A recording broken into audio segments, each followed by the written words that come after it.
Buenas, ¿cómo les va? Disculpen el retraso, pero bueno, un retraso, ya está. Eh,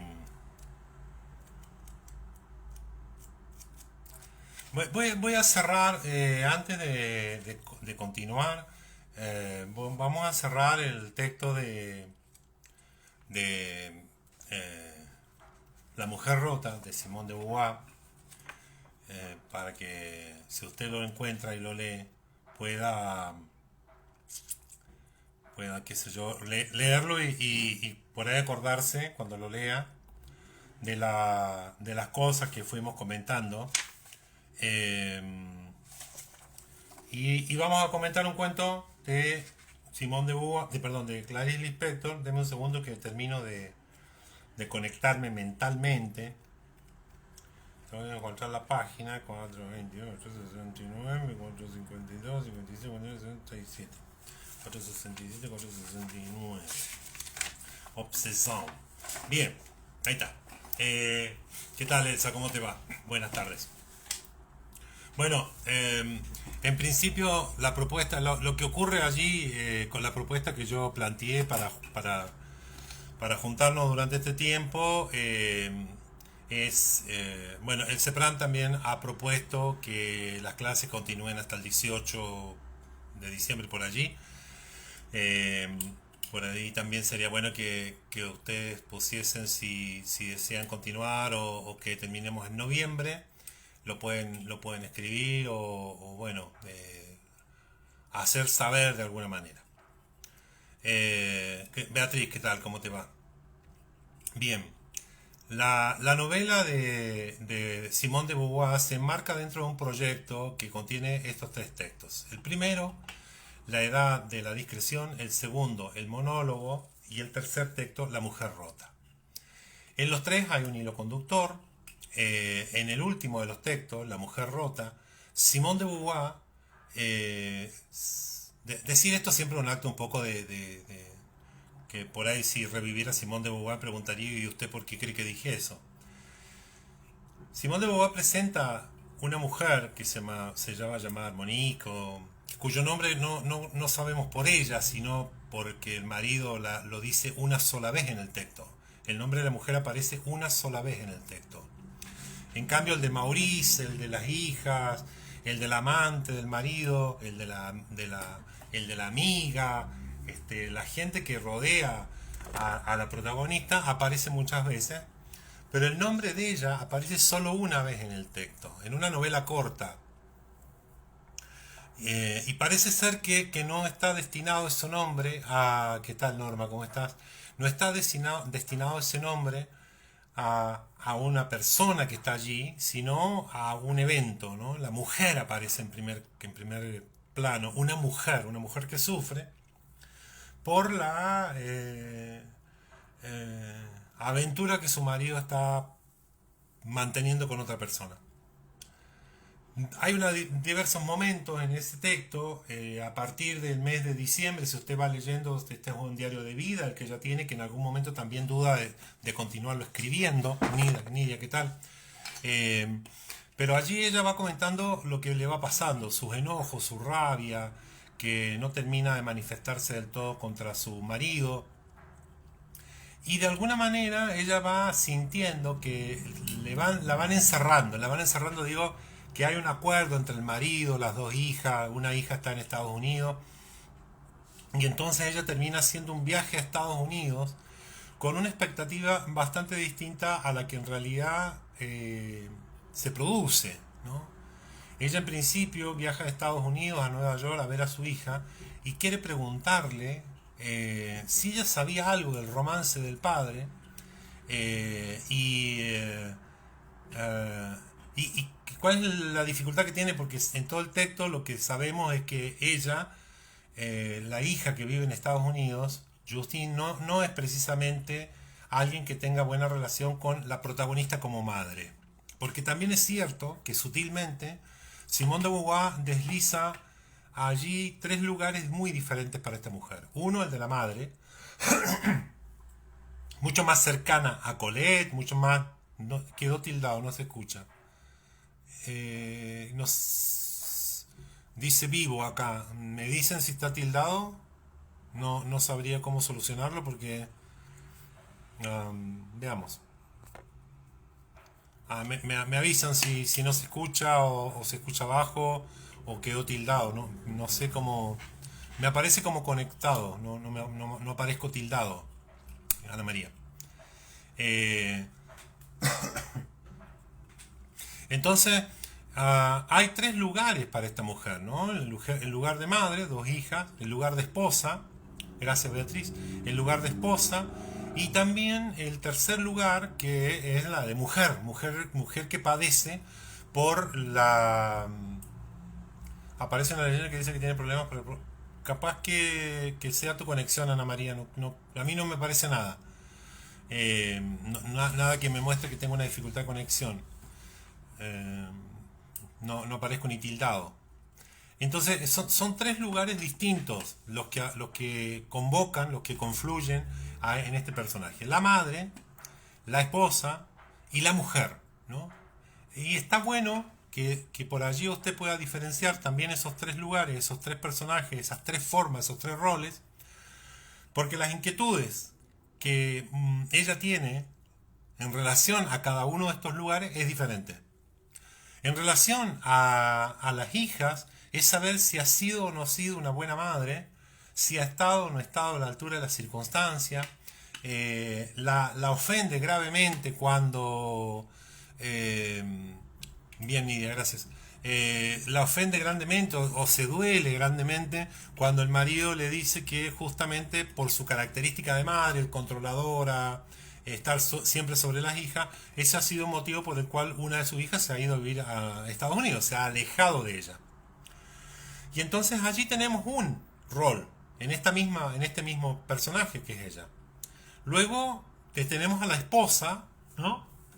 Que sufre la infidelidad de su marido, sufre el desamor, se hace preguntas respecto a si ha valido la pena el tiempo que le ha dedicado a este matrimonio, hace una reflexión respecto a los cambios que en ambos opera el tiempo, pero sin embargo sigue ella estando comprometida a mantener esa relación, aun cuando él le ha mostrado ambiguamente su decisión de permanecer con ella y con la amante. Entonces son tres perfiles muy diferentes. Y el tercer perfil es el de mujer, ¿no? El de mujer es el que siente alguna vez que es probable que la otra mujer, por ser más joven, por ser más ambiciosa, por ser tal o cual cosa, ella no esté siendo la mujer que el marido como hombre necesita. Si usted se fija, cuando lea el texto, si es que lo ha leído, lo puede releer, son carriles distintos, son problemáticas diferentes las que se precipitan en ella a partir de este evento que es el que su marido le está siendo infiel con Noelí. Va a llegar a Estados Unidos con la expectativa con la idea de conocer si es que su hija sabía o qué es lo que sabía de esta situación y por otro lado con la idea, digamos, de que su familia, su hija en París y Maurice la quieren alejar de la casa para que mientras ella no está, él se vaya. Cuando llega a Nueva York a encontrarse con su hija, la hija tiene una vida absolutamente independiente de ella, del padre, de París, de la familia, tiene sus propias preocupaciones.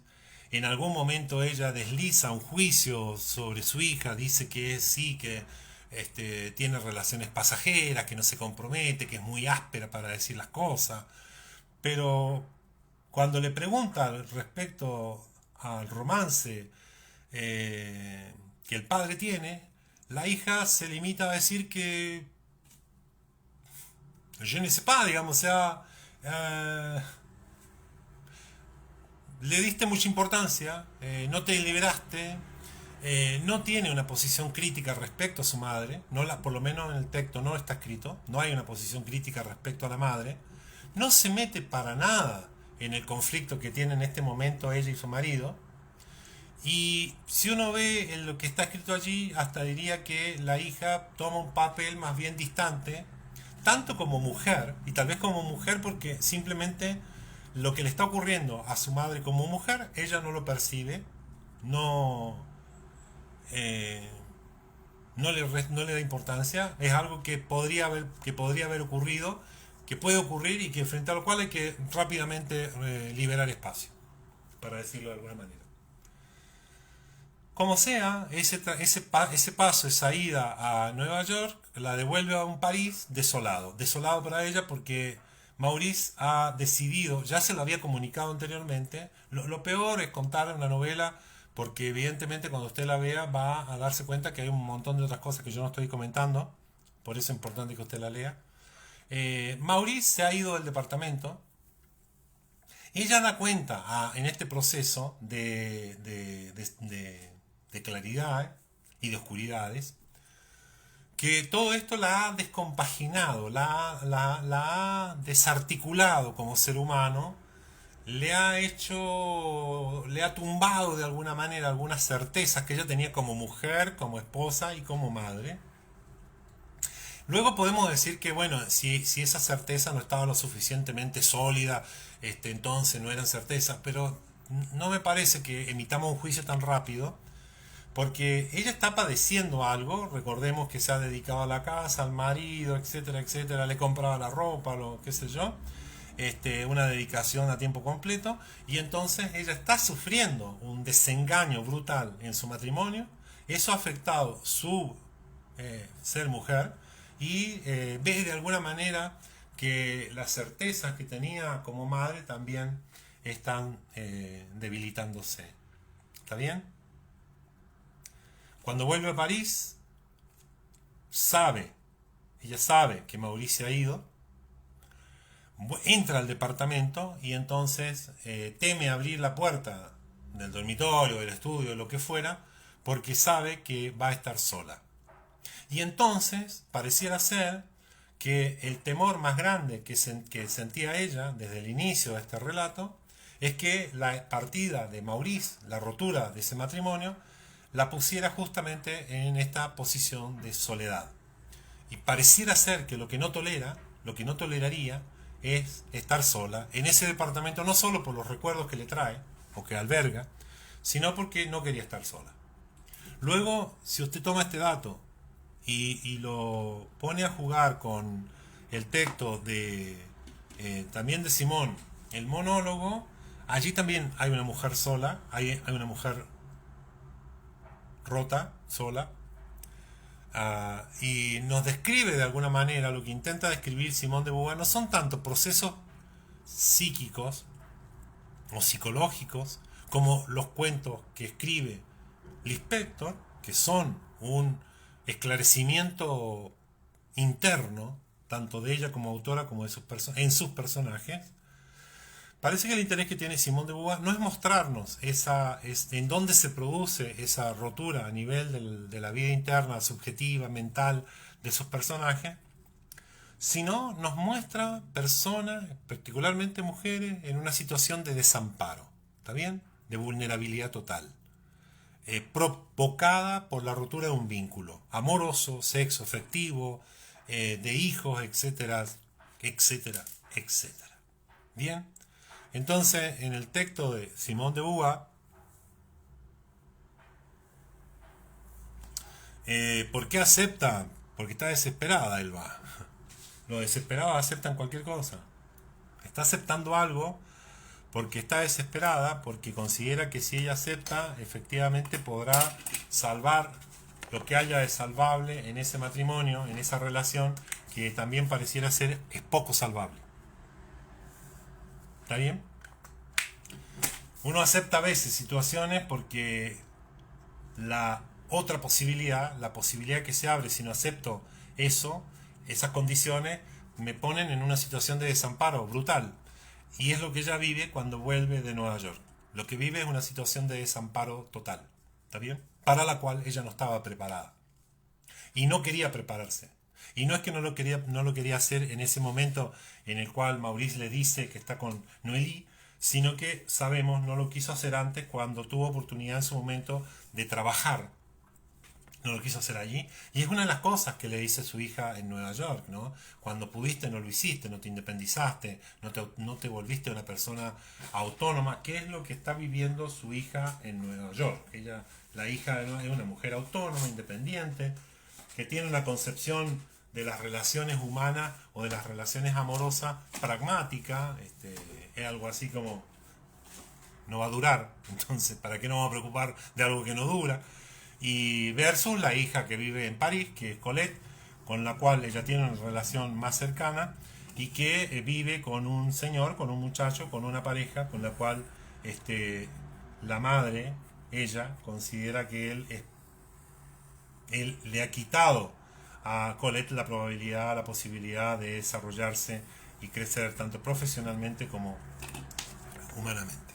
Bien, eh, luego nosotros también estamos, o no, como si se postergara a sí mismo, nos postergamos para entender a los demás. Sí, sí, esas postergaciones son las que de alguna manera, no, pero también creo que ahí, Norma, está bueno darse cuenta que lo que Simón de Beauvoir está mostrando es que esa postergación, ese interés, eh, yo voy a colocar un término que no existe en el texto, excesivo, eh, muestra tal vez una falencia, una carencia, una falla en la estructura de la persona que luego, que intenta de alguna manera, a través de ese interés excesivo en otros, que intenta por esa vía subsanar tal vez algo que no había, no lo puede subsanar otro. Eso es lo que de alguna forma creo que también Simón de Beauvoir está mostrando, que hay ciertas cosas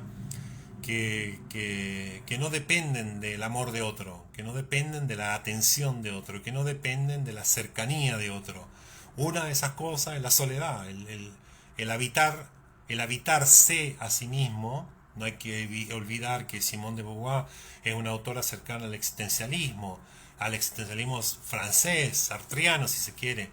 Y entonces, efectivamente, lo que allí estamos viendo es que lo insoportable es la soledad, digamos, no es cualquier cosa a la cual uno le teme, ¿no?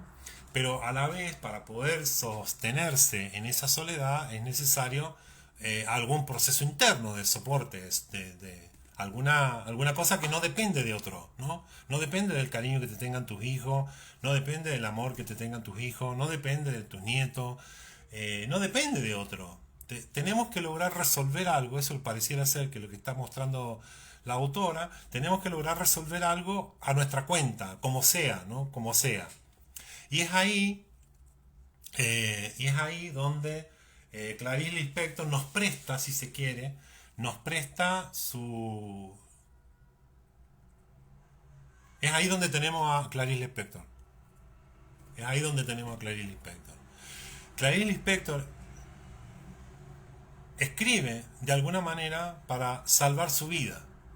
Porque tal vez el título que tiene este taller, Salvar una vida, salvar un mundo, siempre lo pensamos en relación a que salvamos a otros, que también está bien, no estoy diciendo que no sea así.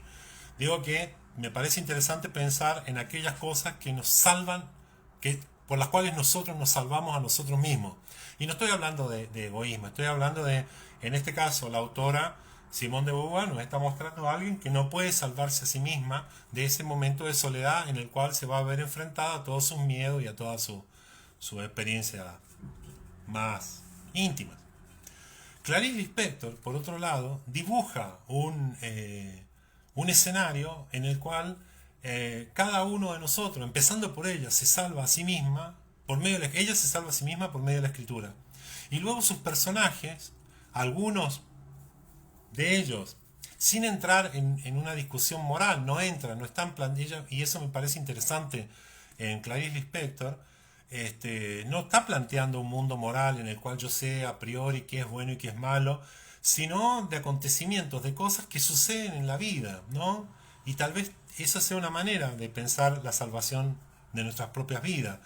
Lo que nos sucede no es ni bueno ni malo, lo que nos sucede, sucede. Como las personas que se enferman de algo y dicen, ¿por qué a mí? Y esa pregunta no tiene respuesta. ¿no? Esa pregunta que usted se puede hacer, qué sé yo, usted va caminando por la calle y se cae. Y dice, ¿por qué yo me caí? Porque se tropezó y se cayó. No hay una intencionalidad del mundo respecto de que a mí me vaya mal o bien, ¿no? Eh, Independiente de sus creencias religiosas, yo no voy a entrar en eso.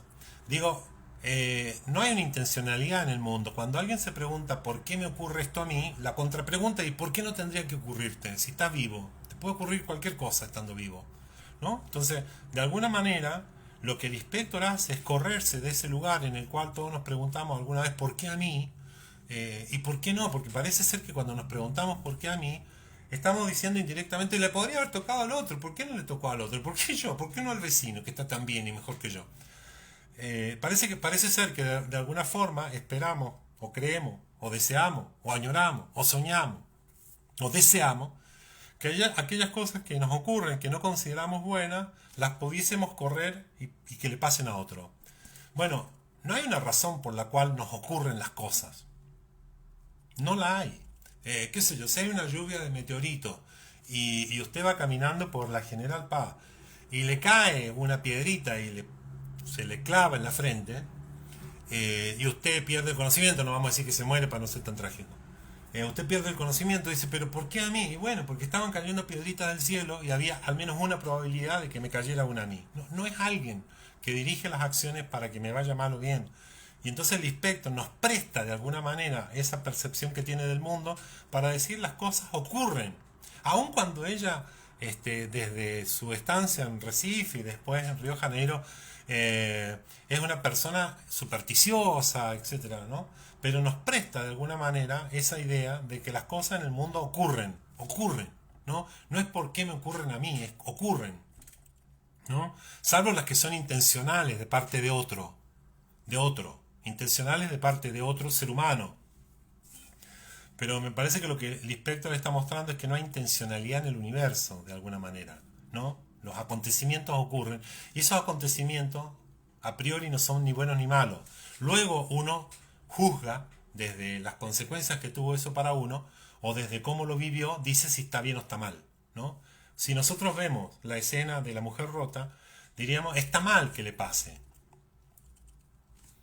¿Por qué está mal que le pase? ¿O por qué estaría bien que le ocurra? No, no está ni bien ni mal, le ocurre algo. Y frente a eso que le ocurre, ella se muestra rota para poder enfrentar esa situación, ¿no? Y que esté rota o que esté afectada al punto de sentir que su mundo se ha trizado, no es que esté bien ni mal, ¿no? Es así, hay situaciones de alguna manera que nos descuajeringan, nos desarticulan y uno dice, bueno, pues está bien porque después uno, no está bien ni mal, ocurre y luego hacemos algo con todo eso. En el cuento del inspector que se llama Obsesión, que estamos viendo en Zoom, me dejas porque sufres demasiado por la lástima que te inspiro. Sí, es probable, sí, no. El inspector dice que comienza así su cuento. Ahora que ya he vivido mi aventura, puedo recordarla con más serenidad. No intentaré hacerme perdonar, intentaré no acusar, sucedió simplemente. ¿Está bien? Si usted lee el cuento, Obsesión, por allí se le va a venir la idea de que él está mal, que ella se expone y entonces vamos a repartir culpas rápidamente, pero en realidad no es eso lo que ella vino a plantear. Nos dice, no me vengo a hacer perdonar ni a culpar. Las dos cosas que habitualmente los seres humanos somos más propensos a hacer, a hacernos perdonar, ¿no? O a culpar a otro. Y eso no es lo que viene a hacer Clarice Lispector. Y de alguna manera, si usted se fija, en el texto de Simone de Beauvoir, la protagonista no se está haciendo perdonar de nada. ni tampoco está culpando necesariamente, ¿no? Está enojada, está muy enojada, cosa que es absolutamente normal. Bien. Eh, y lo que de alguna manera Daniel le dice a nuestra amiga en Obsesión es, siempre estuviste sola, siempre. Bien. Eh, sí, se hace cargo, digamos, es como si usted encuentra una bolsa de plata, de dinero en el tacho de la basura, unos dirán, hay que buscar al dueño. Sí. Otros dirán, no, te lo quedas vos. Nadie lo ve. Solo usted sabe qué va a hacer con ese dinero. ¿Cuál sería la máxima que uno podría hacer? Si usted va a poder vivir con la carga que eso tiene, si lo usa para usted y no lo devuelve, y si va a vivir con la carga, si eso no le va a generar un peso extra, uno diría vaya, no hay drama, no hay problema. Pero cuando intentamos leer un texto, y la propuesta un poco ha sido esa, es situarnos en un punto en el cual intentamos comprender los seres humanos y escuchar más allá de lo que puede ser perdonar o culpar. Somos propensos a esas dos cosas, a culpar y a perdonar, a sentir que tenemos que perdonar. Alguien tiene que perdonarme. Eh,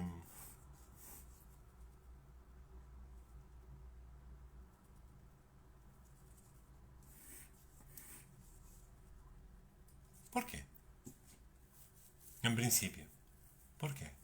Esto es lo que está planteando Lispector. ¿Por qué? ¿No? Si no he hecho algo con la intención de dañar a otro o a otra, si esa no ha sido mi intención, si he tenido una experiencia y escribo o la cuento luego de vivirla, uno dice, te estoy contando. No, es que ahí te equivocaste, ¿eh? En eso te equivocaste. Dice, ¿en qué momento te pedí que me dijera si estaba equivocado o no? ¿En qué momento te pregunté eso? No, es que tendrías que haber hecho. Y uno dice, pero si no te estoy pidiendo que me diga lo que tendría que haber hecho, te estoy contando cuál ha sido una experiencia, ¿no? Si usted decide en algún momento contar algo de su vida, suponga, no digo, bueno, usted verá lo que quisiera contar. Y la otra persona le dice, no, claro, te equivocaste. Uno dice, ¿y en qué momento yo te pedí que eh, enjuiciaras lo que te estoy contando? Imagine lo fácil que sería, o lo más fácil que sería, si pudiésemos encontrarnos, contar vivencias, aventuras, historias, recuerdos, situaciones, eventos, acciones, comportamientos, sin estar expuestos a la culpabilización o a eh, tenés que pedir perdón. Y en eso creo que hay alguna psicología que ha hecho mucho daño, ¿no? Digo, ¿no? Estos eslogan que hay, tenés que aprender a soltar. Y creo que la psicología en algún momento se ha transformado en una serie de eslogan, eh, de lemas así tipo respire hondo, respire verde, proteja el mundo. Y hay algo allí que me parece que en las dos autoras, tanto en Simone de Beauvoir como en Clarice Lispector, nos permiten pensar un poco más allá del enjuiciamiento que podemos hacer de las personas. Es intentar comprender qué está ocurriendo. Intentar comprender qué está ocurriendo. Es como un texto. Clarice Lispector es una autora difícil, ¿no? No es fácil. Pero de alguna manera, cuando uno la lee, ¿no? Está el inspector detrás, digamos, es como si hubiese sobre el texto, hubiese una voz, ¿no? Casi sonámbula, que está diciendo, yo escribo como una manera de salvar mi vida. Hay esa voz, ¿no? Hay eso, digamos, de nuevo, como una mujer que vivió las situaciones que vivió el inspector hasta el final de su vida, ¿no? Tiene la entereza de escribir estos textos, donde no hay un juego de macabro de quién es culpable o no, sino de permitirnos a nosotros acercarnos de alguna manera a vivencias de seres humanos ficticios frente a los cuales no es fácil decir es culpable o inocente, hizo mal o hizo bien. ¿Bien? No son pesimistas, ¿no? Eh, no hay pesimismo en Lispector. Hay realismo. Hay un... No sé, tal vez. Yo no siento que sea pesimista, ¿no? Hay salida de esos universos que son densos, pesados, complejos, imbricados. Hay salida. Eso es lo que muestra el Inspector también, ¿no? Es más de un cuento, es más de una historia, es más de una novela. Hay salida, como lo hubo en su vida, ¿no? Su manera de zafar de la dureza de la vida fue escribir. Y cuando estaba yendo al hospital, ya al final de su vida, casi sabiendo que se iba a morir, se sube al taxi con una buena amiga y le dice a la amiga, vamos a París, vamos a pasar una semana a París, y no le dice me voy al hospital a morirme, vamos a París, hagamos como que nos vamos a París. Y el chofer le dice, yo no puedo, no tengo plata, no importa, dice, véngase con nosotros, llévenos a París, y una semana después muere.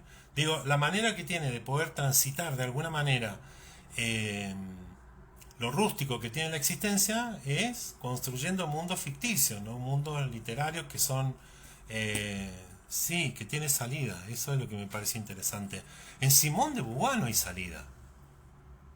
En ninguno de los tres relatos. Bueno, tal vez en el primero sí, pero en el segundo y el tercero, en Monólogo y en La Mujer Rota, no hay salida, ¿no? Es alguien que está condenado a una soledad de la cual no hay forma de librarse. La protagonista del cuento de la obsesión del Inspector dice, estuve allí, me dieron una libertad que yo no pedí y que no sabía usar, ¿no? Mire usted, eso dice su protagonista, ¿no? Del cuento Obsesión. Usando una libertad que yo no pedí y que no sabía usar.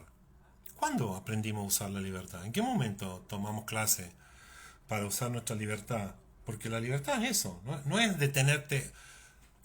Si hubiera, qué sé yo, una suerte así de cartelito donde dice bien y mal, bueno y malo, bueno y malo, bueno y malo, entonces la vida sería más o menos elegir siempre entre lo bueno y lo malo. Pero no es así, ¿no? No es tan claro que podemos elegir tan claramente entre lo bueno y lo malo. No me parece que eso pueda ser posible. Seguramente hay gente este, que puede fácilmente decir qué cosa es buena y qué cosa es mala. Bienvenido al mundo. Yo no podría hacerlo tan... No, no sé si hay una situación que... Seguramente las hay, no estoy diciendo que no las hay. Seguramente las hay. Pero luego cuando empezamos a escuchar lo que son los relatos, las historias humanas, las biografías de cada uno, no sé si al final de ese relato, al final de esa aventura, como bien dice Simón de Beauvoir, perdón, Clarice Lispector, uno podría decir vengo a ser perdonado o a no culpar. Eh, a lo mejor el final de nuestra vida podría ser distinto si no buscamos ser perdonados ni queremos culpar y simplemente aceptamos que la vida fue una aventura y la vivimos como pudimos en los momentos que tuvimos de la mejor manera posible. Eso.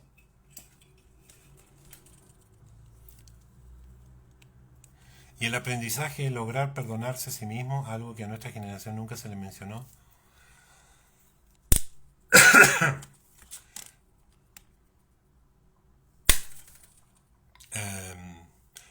Nuestra sociedad y nuestras culturas creo que han construido una serie de... Han construido un castillo sobre el perdón, ¿no? Como si el perdón fuese la panacea de la felicidad, el ser perdonado o el perdonar a otro. Eh, y luego tenemos esta frase, ¿no? Solo Dios perdona, no sé. Eh, creo que mi Ana María, ¿no? Mi lectura del Inspector me permite decir que eh, Ninguna situación que nos haya tocado vivir hasta hoy es tan clara. Si fuera tan clara, no tendríamos problemas de decisiones. No sería tan difícil tomar una decisión. Hemos tomado decisiones en situaciones de complejidad, de incertidumbre, de inseguridad, de lo que usted quiera. Hemos decidido cosas. Hemos tomado decisiones un montón de veces. Si tuvimos la sensatez de correr un riesgo razonable en tomar una decisión, ¿por qué tendría que perdonarme por la decisión que tomé? ¿Tenía otra opción? No. Cuando miramos nuestra vida en perspectiva y la vemos desde ahora hacia atrás, lo que pasa es que la vemos ahora, ¿no? Nos vemos en el 2020 alguna cosa que hicimos en el 80, en el 1980, suena como un montón de tiempo. Pero en el 1980 era 1980, yo no tenía la información que tengo ahora, no puedo juzgarme por haber hecho algo en el pasado de una manera que hoy veo que fue errónea, equivocada o lo que fuera. En ese momento tal vez era la única posibilidad o la única alternativa que tenía, ¿no? Y entonces uno dice, ¿de qué tendría que pedir perdón si no conocía la información que hoy tengo? Y mi intención no estuvo dirigida con la máxima de producirle un daño a otro. No, esa no era mi intención, nunca fue hacerle un daño a alguien. En el 1980, por decir una fecha, ustedes seguramente pueden retrotraerse mucho más atrás. O no tanto, pero más atrás. Entonces, ¿por qué hoy día tendré que perdonarme por algo que hice en el pasado? Si la información que tenía en el pasado era la que me permitió hacer eso que hice. Y en ese momento yo consideré que era la mejor salida, la mejor opción. No busqué producirle un daño a alguien. Esa decisión fue tal vez la mejor que podía tomar en ese momento con la información que tenía, ¿no? No me juzgo. Si no, es atroz, ¿no? Digamos, hoy día nos juzgaríamos todos por algo que hicimos a los 15, a los 16, a los 20. Pero a esa edad yo no tenía la información que tengo ahora. No tenía los 50 años que siguieron a eso, ¿no? Entonces yo replantearía nuestra creencia respecto del perdón. Nidia, estuve leyendo El huevo y la gallina y creí ser fría tratando de desentrañar un discurso psicótico. Solo tuve ideas generales, pero solo mías, no sé si acordaban con las de ella. Tendré que leerlo de nuevo. Sí, un cuento intenso. Vamos a comentarlo. Vamos a comentarlo. Bueno, eh, vamos terminando. En cuenta las 50. Sí, totalmente, Beatriz Granjeto. Así es. Las circunstancias que tenía a esa edad. No nos pidamos. Yo conocí a un jesuita alguna vez que me dijo esta frase, me parece fantástica. Dice, ningún mártir llega a su funeral. Entonces no hay santo que llegue al funeral, ¿no? Entonces, la mejor decisión que tomamos fue la que tomamos, porque no, si usted tiene hoy día 70, suponga, 60, 56, lo que fuera, y usted dice, pero los 18 hice tal cosa y la verdad que fue un error. Sí, pero lo está diciendo hoy, ¿no? Por eso es interesante el arranque del texto del inspector, ¿no? Hoy terminada, hoy 469, acá está. Ahora que ya he vivido mi aventura, puedo recordarla con más serenidad. Ahora que la he vivido, puedo recordarla con más serenidad. No intentaré hacerme perdonar, intentaré no acusar. Sucedió simplemente.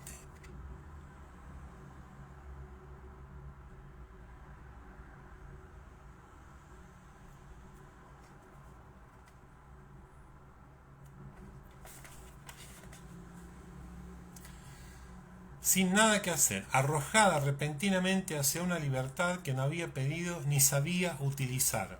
¿Es una excusa para lo que va a vivir con Daniel? No, no la pone como una excusa. No pone como una excusa su libertad. Dice claramente, me consiguió una buena pensión y regresó dejándome sola, sin nada que hacer. Cuando en realidad la vida anterior que tenía era un montón de cosas, haciendo muchas cosas. Arrojada repentinamente hacia una libertad que no había pedido ni sabía utilizar. Tal vez haya sido el comienzo, fuera de mi órbita, lejos de las cosas como nacidas conmigo. Me sentí sin apoyo porque viendo bien, ni las nociones recibidas habían echado raíces en mí. Viví yo tan superficialmente. ¿Qué le ocurre con Daniel? ¿No está usando simplemente su libertad? Y yo pensaba, me horrorizaba el mundo nuevo que la voz persuasiva de Daniel me hacía vislumbrar. A mí, que siempre había sido una oveja quieta, me horrorizaba, no obstante, ya me atraía con la fuerza aspirante de una caída. Prepárate para sentir conmigo. Oye este fragmento con la cabeza hacia atrás, los ojos entrecerrados, los labios abiertos. Yo fingía reír, fingía obedecer por juego, como disculpándome ante los amigos de otrora, delante de mis propios ojos, por admitir tamaño yugo. Nada, no obstante, era más serio para mí.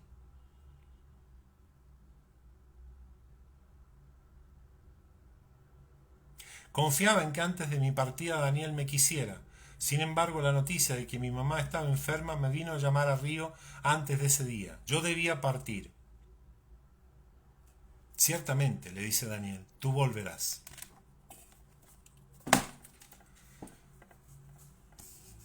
¿No está usando su libertad? Simplemente, que es la única manera por la cual no usaríamos el tiempo para ser perdonados ni para culpar. Si hemos usado nuestra libertad, ¿de qué somos culpables?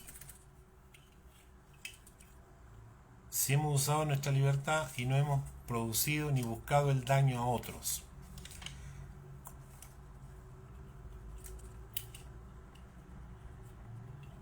Escribe divino. Dele tiempo a Clarice Lispector. Dele tiempo.